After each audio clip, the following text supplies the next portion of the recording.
San Francisco Bay, heart of the Silicon Valley.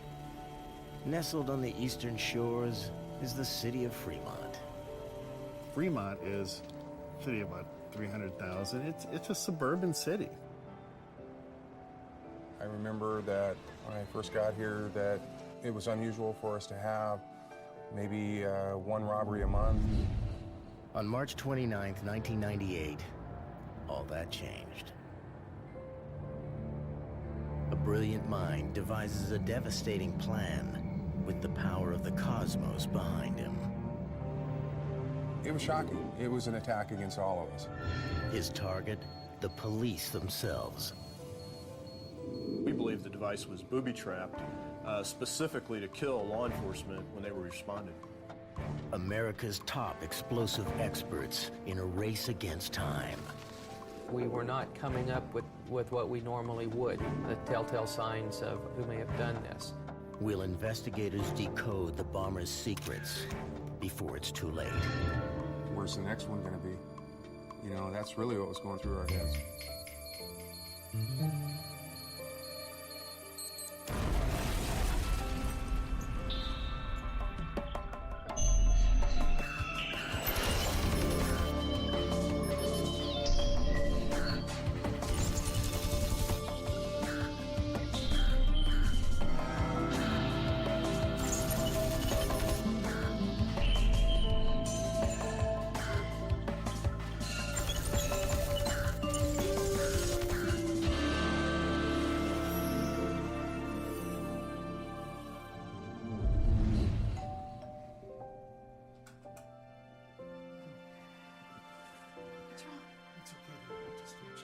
In the dead of night, Craig Steckler is woken from his sleep.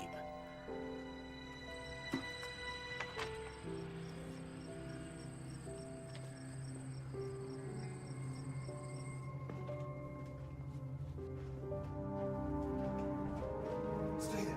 Stay there. Stay there. At his front door, a shocking discovery awaits him.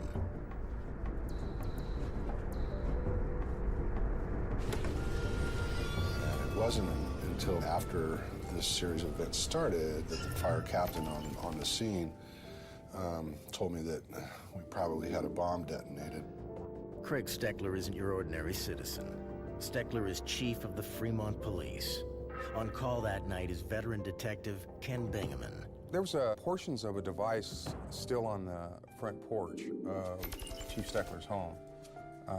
There was a part of a watch, a timing device, some wiring, parts of a gallon container of fuel that was in a bag, and not all of it was destroyed on this particular device. Arson investigator Dennis Moore is called to assist. Basically, to me, it looked more like a firebomb with black powder explosive because it had a paint thinner, I believe, and can paint thinner attached to it. Despite being senior investigators, Bingaman and Moore are shocked by the bomber's brazen actions. My first thoughts were that somebody was angry at the police department, and not maybe specifically at the chief himself, but because he was the chief, he got the device. What was most frustrating is, you know, as a police officer, you live with the potential that, you know, you're going to be in danger, but it never reaches past the individual officer and goes to the family. What the officers didn't know was that the Fremont bomber had only begun.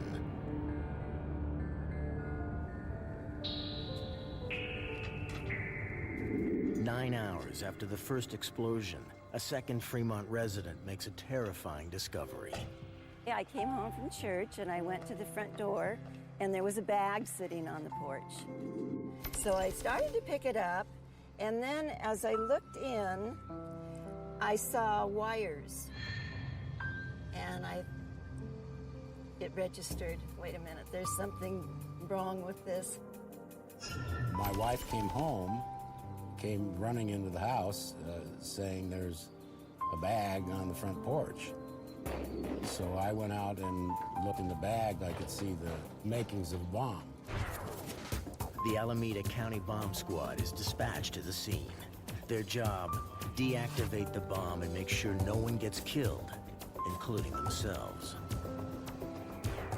We try to get into the mind of the bomber in terms of how the device was constructed so that we have some sense of how to render it safe to keep that bomb from detonating.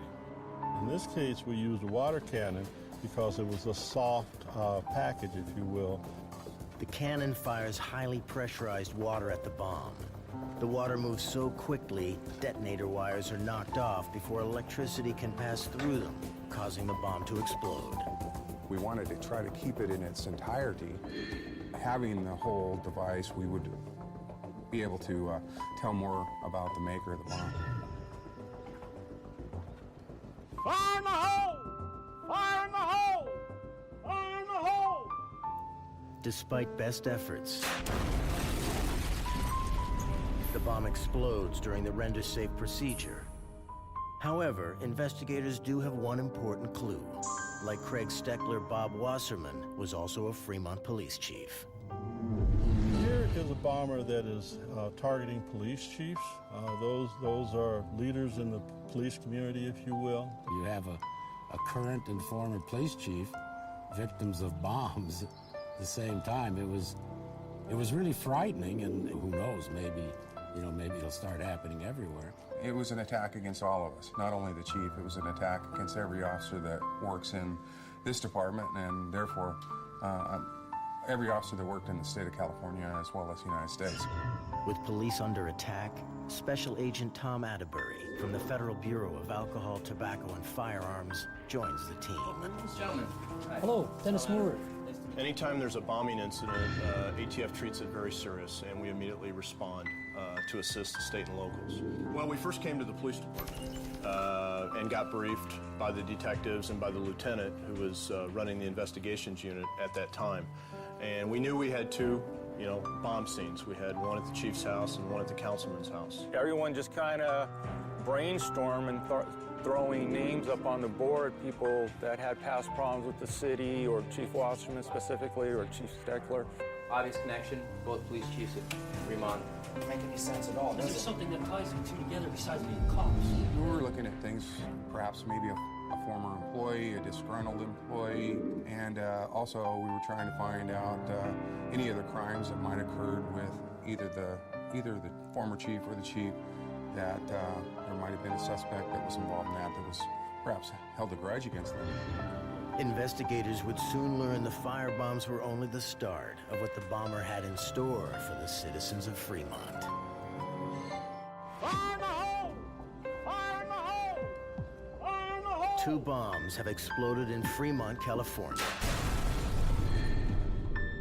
Their targets, senior Fremont police officials. Here we have Chief Steckler's house, firebomb. While investigators focus on finding a suspect, Wasserman, same thing, firebomb. the bomber prepares to send a message of his own.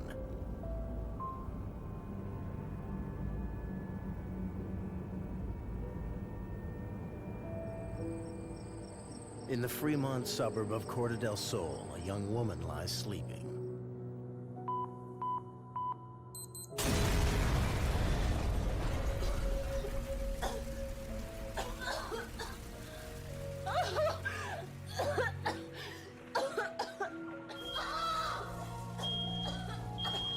The owner of the Corte del Sol home was a Taiwanese family who had lived in the country for about a year. It's a blessing that the daughter was upstairs with the door closed sleeping, and she was overcome by smoke, but she wasn't injured, and she got out after the explosions. The $1 million home is blown off its foundation, a gaping 20-foot hole torn through the kitchen and family room. And by the grace of God, that night, no one was injured or killed, but it was only because the mother and her son went to pick up a pizza that they ordered instead of waiting for it to be delivered to the home. The most troubling fact, no one living in this house is a police officer. Now, every citizen in Fremont is a potential target. 15 minutes after the Corte del Sol explosion, Fremont police receive a bizarre call. Fremont Police, 911. Yes, I found the number. It's 962 Costa del Sol and 44956 Vista del Sol. You will find there is a bomb in the house, and you should be out by 9 o'clock, and the police department will go boom. There was a bomb, a live bomb, at a specific location just up the hill from Corte del Sol on a street called Vista del Sol. And the instructions were that this bomb was at this address and it needed to be got out of the house by a certain time or else it would blow up.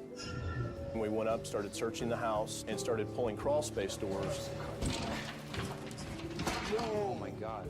All right, we gotta call this in. And we found a live device. And at that point, we evacuated the entire neighborhood and called the Alameda County Bomb Squad. What the investigators don't know is that the Fremont bomber has set a deadly trap. We believe the device was booby-trapped, specifically to kill law enforcement, the bomb squad members, when they were responding. The only thing that we could do at that particular location was to deploy the water cannon to try to disrupt the firing train, and that's what we did. Well, they try to knock out a certain part of the device to render it safe and make it inoperable. In this case, when they shot it, we believe that part of it was coated with picric acid. Picric acid is very sensitive to heat shock and friction. And when that happened, we believe that's what caused the detonation of the device, therefore being booby-trapped. By coating the bomb in picric acid, the bomber had hoped to catch the bomb squad off guard.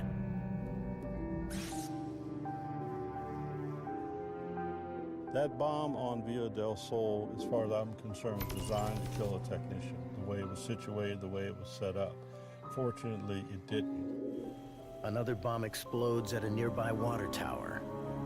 No damage is done to the structure, and no one is injured.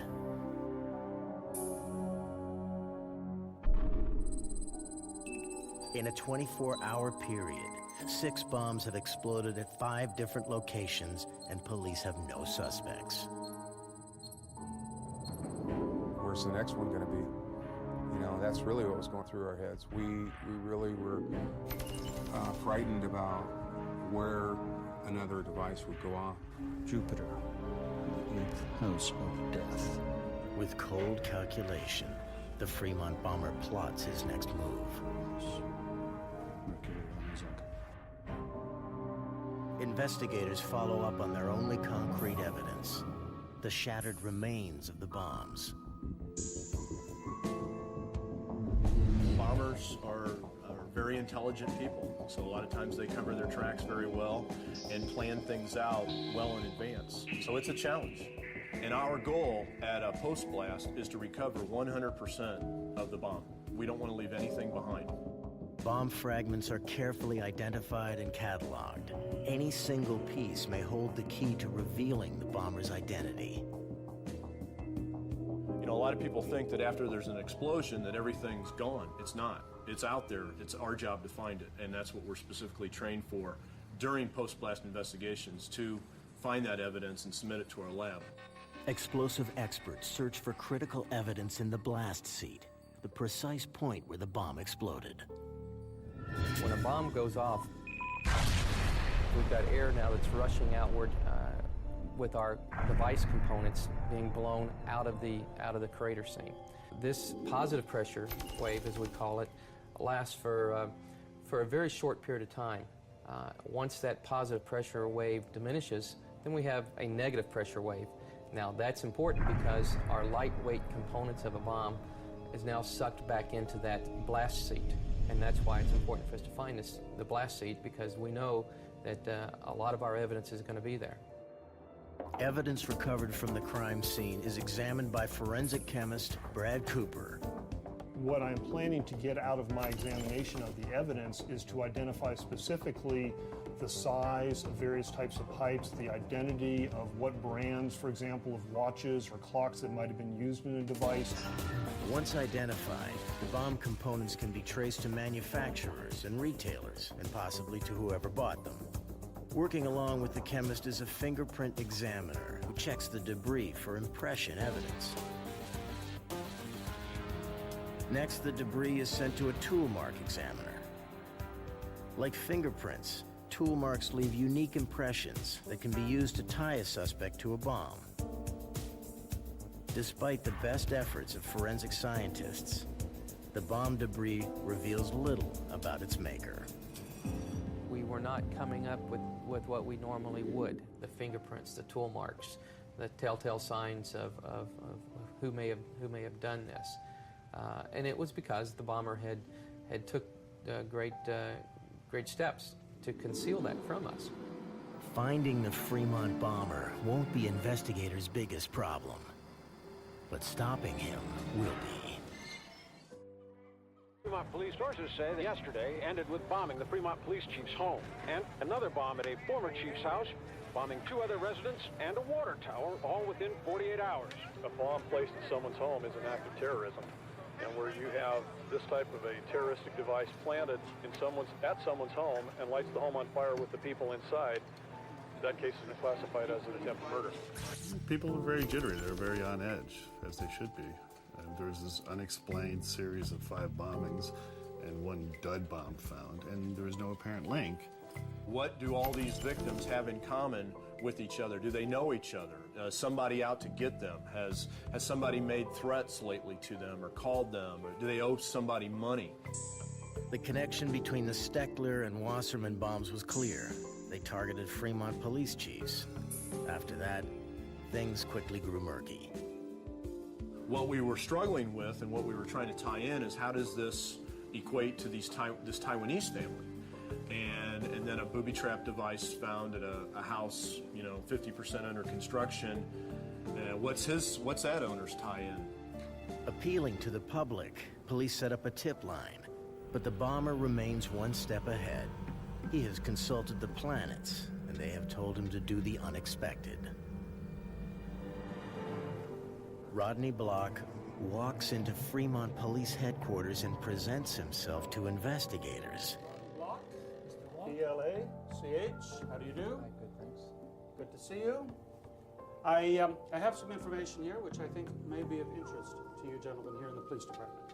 He said he was away during the weekend of the bombings and wanted to make it clear that in case someone thought that he might be a suspect, he was dropping off his package of receipts to show where he had been out of town. So thanks for coming in, Rodney. I really appreciate it, but I understand you have something for me. I wanted to show you that personally I'm not involved in this, so I brought some receipts with me to show where I was at the time that the bombings occurred. The receipts placed Block in Anaheim, California at the time of the bombings. But rather than ease police suspicions, Block's actions only served to pique their curiosity. Got a whole file of them? I don't know, I've never had anything like that happen in the time that I've worked a case where somebody voluntarily returns to a city where we've had a crime, out of the blue drops off some receipts where they were. Rodney dropped us a clue. This is this is my file that I've kept on the bombings. So listen, here, anything you want to know, I'm here to help you guys. Well, Police question Rodney Block.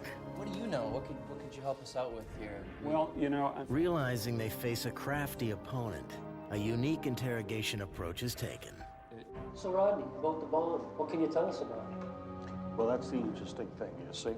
The thing about these bombings that it mystified me when I first thought about it. We were just stroking Rodney's intelligence and his ego, and basically Tom, even though he's bomb, he knows a lot about it, he was just playing like he was clueless and just didn't understand some of these terms. We spent hours and hours building rapport with him before we started interrogating him, hoping that he would trip up and telling us something that only the bomber would know.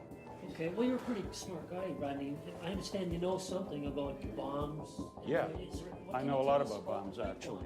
Having gained Block's confidence, the investigators ask his opinion on how the bomb was constructed. This case, and I'm sure it's occurred to you guys as well. How did the bomber move the bombs from point A to point B? And I've got a theory about this, okay?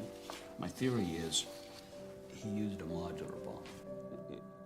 And at that time, Tony May was in the room next to us monitoring everything to see what he could pick out out of Rodney's, what he was saying. And all of a sudden with Tony, it's like, that's it. That's exactly what those devices are. So he's telling us what they are. Now, that was never put out in the newspapers or the TV or the radio. Only he would know that these devices were modular, that you could hook them up at the last minute, transport them safely, hook them up, and then the extended timers on these would count the bomb down.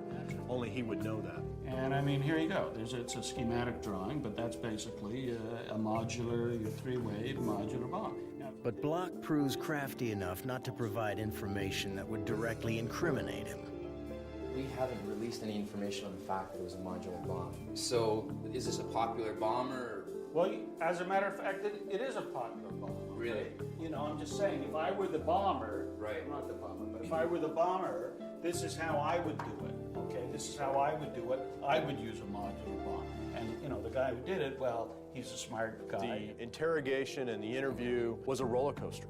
I mean, we were buddies for an hour, and then we were screaming at each other for an hour. Curiosity here.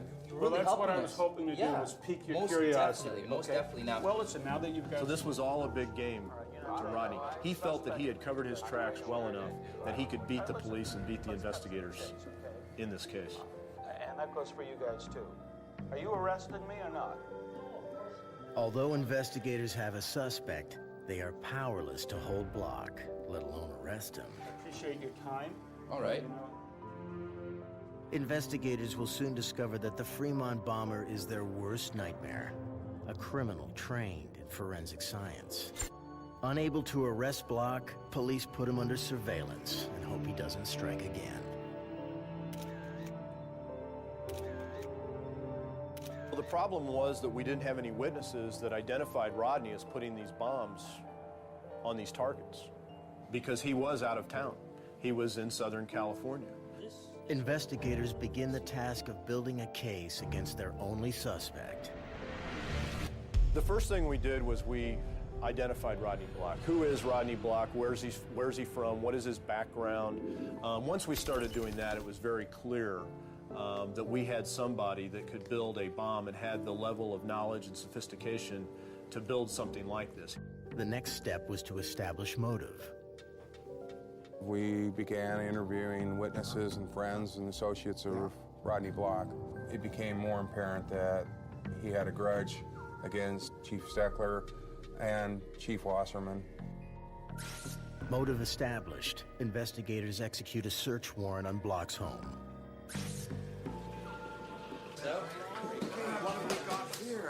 Look at one there. This case open. Police make a shocking discovery.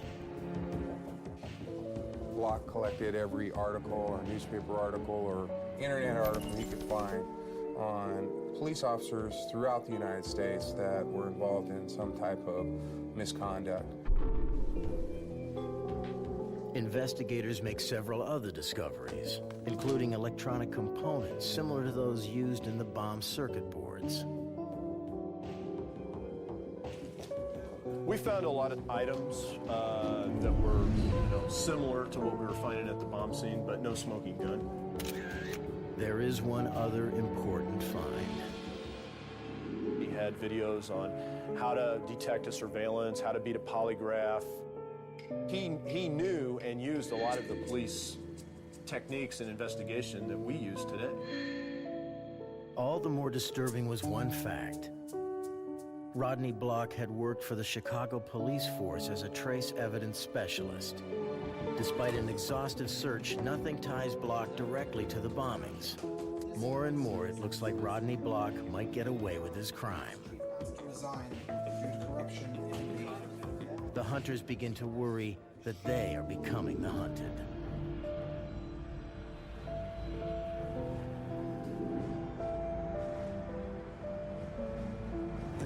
You have to know that when you go home at night that your family's safe. And none of the officers, including myself, that were tightly involved in this investigation felt that safety. With pressure mounting, ATF investigators pore over bomb debris, searching for a concrete lead.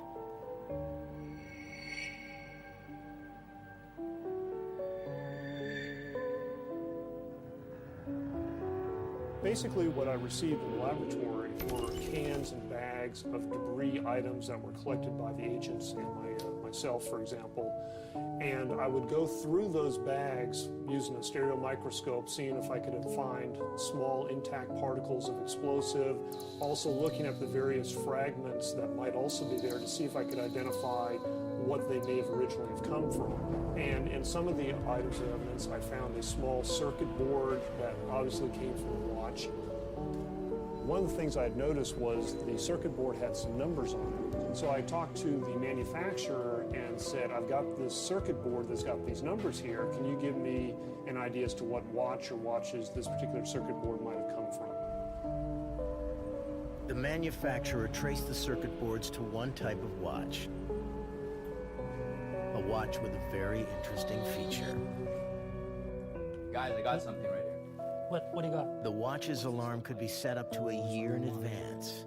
This watch is called the anniversary watch. And what makes it the anniversary? Suddenly, investigators realize how ingenious Block's plan is. Really? Yes. With the ability to plant his bomb a year in advance, Block made sure he was out of town when the bombs exploded. A seemingly airtight alibi. Could have been there up to a year prior. So our friend Rodney doesn't have an alibi after all. No, it's all out the window. Our laboratory determined that Casio made a watch that's called an anniversary date watch with 365-day countdown timer on it. When we determined that, when our laboratory determined that, we had to go back and rethink how these bombs got in there a lot earlier than we thought. Investigators review the entire timeline of the case. One of our biggest problems was how could he have gotten a bomb of that size, two of them, in that house without ever being detected? They now theorize that Block entered the Taiwanese family's house during its construction.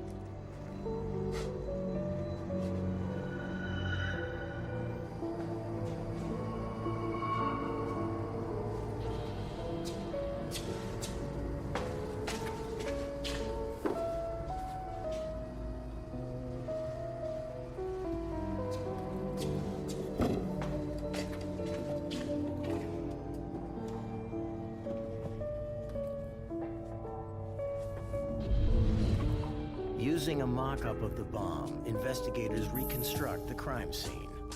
We went back out to the house, pulled the floor up, and we were able to determine that the device was confined to a set of rafter joists and were actually suspended up off the floor.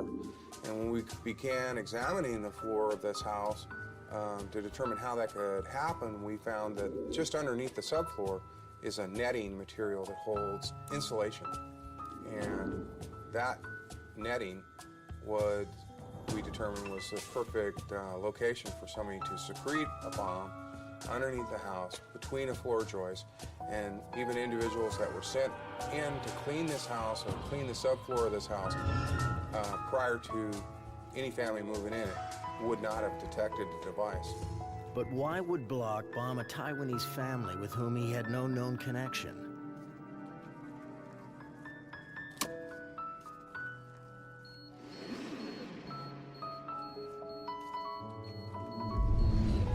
Another family that Rodney had a grudge against, the Sadiq family, Yeah, he's the guy who threatened me. were initially supposed to buy that house on Corte del Sol.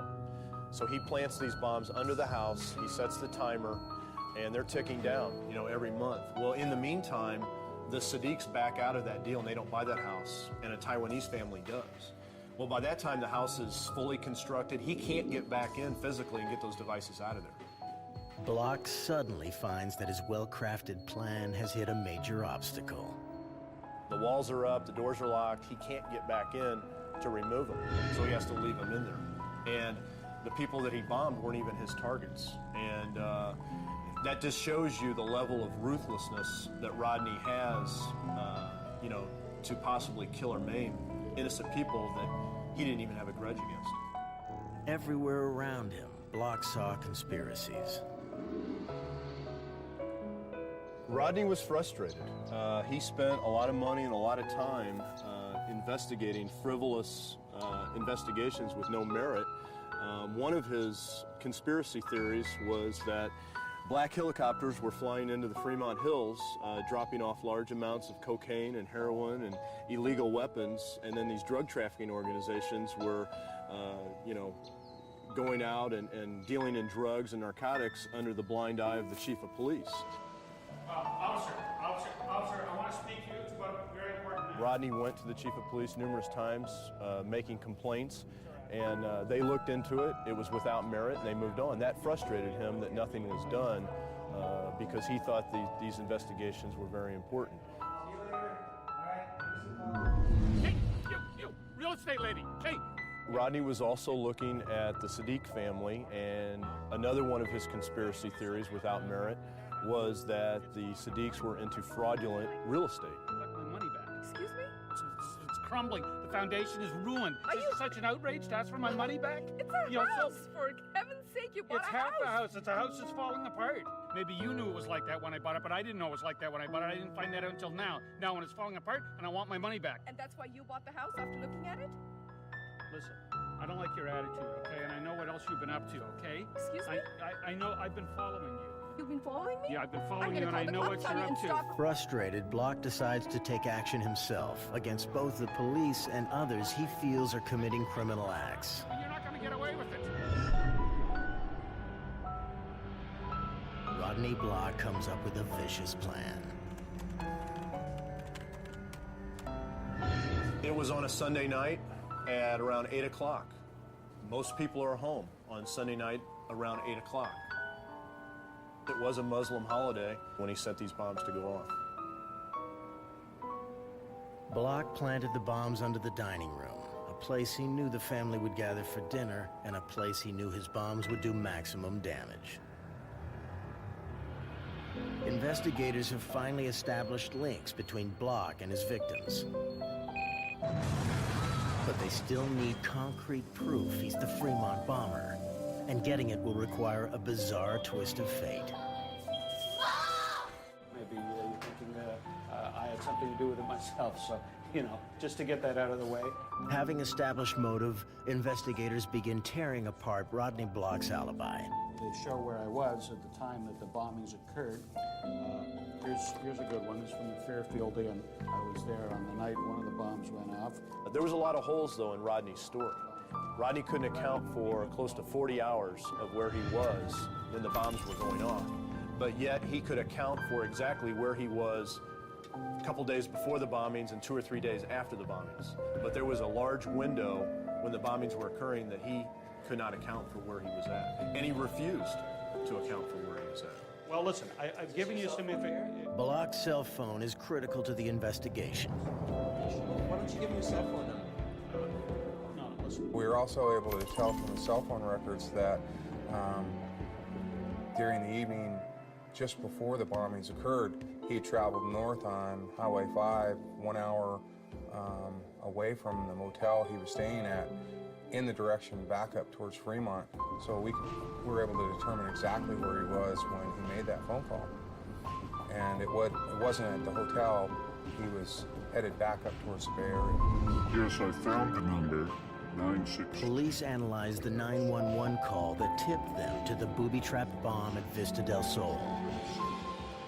That you will find a bomb inside the house. We went back and listened to the tape. It was determined through the investigation that he used a voice modulator to disguise his voice.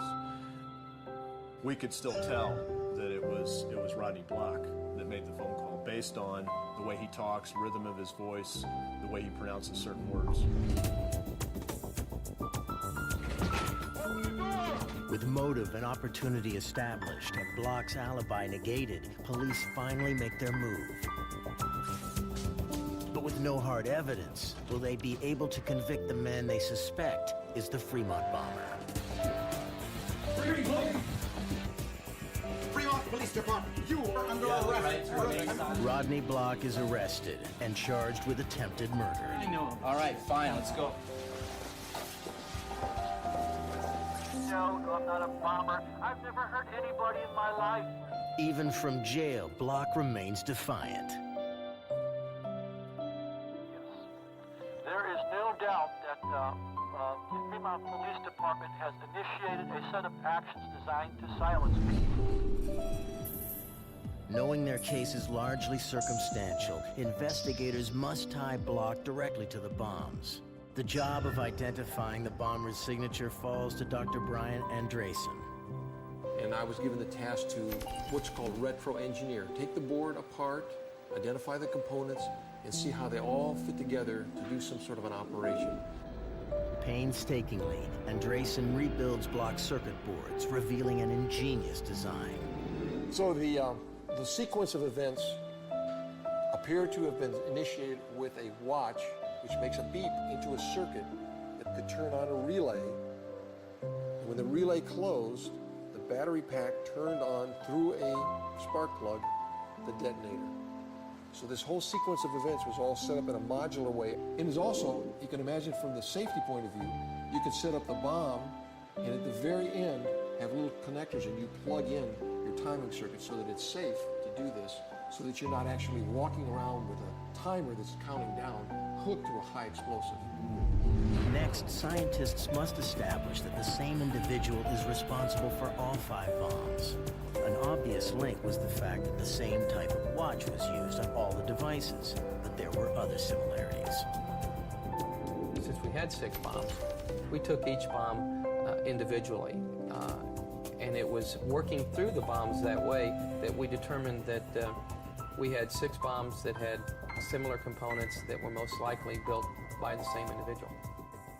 Investigators discovered that the bomber consistently used the same components and techniques in making the bombs. Specialized connectors were used to make the bombs modular. A piece of each connector was cut away to make soldering easier. Now, the way the wire was attached to the back of the Casio watch was the same way that the wire was attached to the spark plugs on the Corte del Sol and Vista del Sol bomb. Another signature that this particular builder liked, when he made wire connections, instead of twisting wires together and using tape, he would lay wires on top of each other, solder them, and then cover that with heat shrink tubing. At the search warrant at the house in San Diego, we found a fan that he had repaired, laying wires on top of each other, soldering them, and then heat shrinking those together, which was the same way he made connections to the wires in the bombs. Without a doubt, the same individual is responsible for all the Fremont bombings, but there is still no hard proof incriminating Rodney Block. That is, until fate intervenes. While making a court appearance, Block is recognized by another prisoner. The chance encounter provides the tip investigators have been searching for. Hey, I know that guy. I've seen him before. I know who he is. This prisoner thinks he may have something useful. Oh, yeah? What do you got? Well, you know the guy you brought down earlier? Yeah. Well, I recognize him from about 2 years ago. From where? Well, I ran into him out of a storage locker. Okay. On 123 Vine Street. Thanks, officer. Police are about to discover that the Fremont bombers' deepest secrets are beyond their wildest imagination. Yeah, let's do it. Desperate for concrete evidence proving Rodney Block is the Fremont bomber, police gamble that a jailhouse tip will lead them to Block's secret lair. We couldn't wait to get the door open off on the storage locker, but we had to stop and go through the proper procedure in case this was maybe a booby trap. I was hoping to find the evidence that we needed to show us Rodney Block was definitely our bomber. A search warrant was obtained for the storage unit, and it was like a gold mine. There was diagrams of bombs, there was detailed writings, there was the exact same type of low explosive smokeless powder stored in the storage locker that was used in the bombings. We found end caps of bombs with holes drilled in them where spark plugs were inserted in the end of the end caps. What was really scary and really gave us a lot of problems was Rodney was planning on doing 3 additional bombings that he never did, that he had diagram plans for. One of the bombings was the Fremont Police Department. Another place that he was looking at blowing up was a financial institution in Walnut Creek, using a Oklahoma City type ammonium nitrate fuel oil bomb to blow that building up. And the third was a family in Seattle that sold him his house in Fremont, and he blamed them because the house he claimed had a cracked foundation. So not only did he do the bombings in Fremont, he was planning to do additional. This is a very dangerous man. Finally, investigators have hard evidence. Now they must link it to Block. Key amongst the evidence are several circuit boards found in the storage locker. Brian Andresen compares the boards with those recovered in the bomb scenes.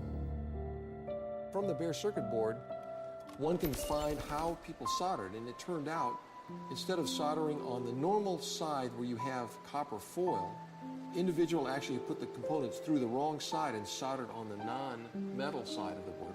All of the bombs and all the timing circuits were done that way.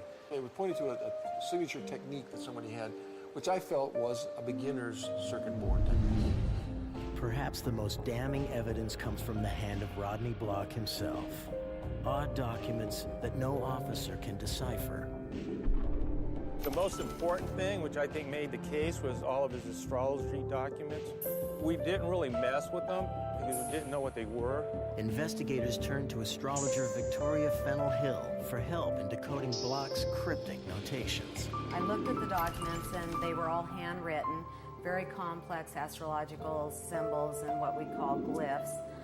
There were charts intermixed with English as well as the symbols.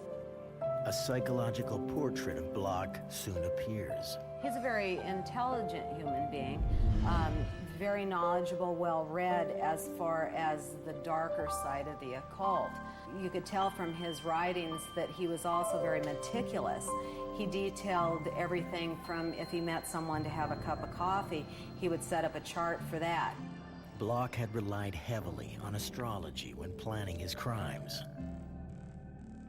He was interested in Mercury, and he wanted to wait and put the bombs down in September when Mercury was retrograde, and then actually have the detonation in March, several months later, again when Mercury was retrograde, because astrologers believe that when Mercury is retrograde that sometimes communications gets a little bit fouled up. There's confusion when it comes to paperwork. And from the documents, it was obvious that he thought that having Mercury retrograde would cause confusion in the police. When finally decoded, Block's notes are a virtual confession. Here he writes visions of rafters, and this was August 10th. Between Sunday and Monday, he apparently puts here at 4 a.m., August 11th. And that's when we believe he got the idea to put the bombs under the rafters or the floor joists of the house. And he put safe for me. To a jury, Block's astrological writings are like a daily diary.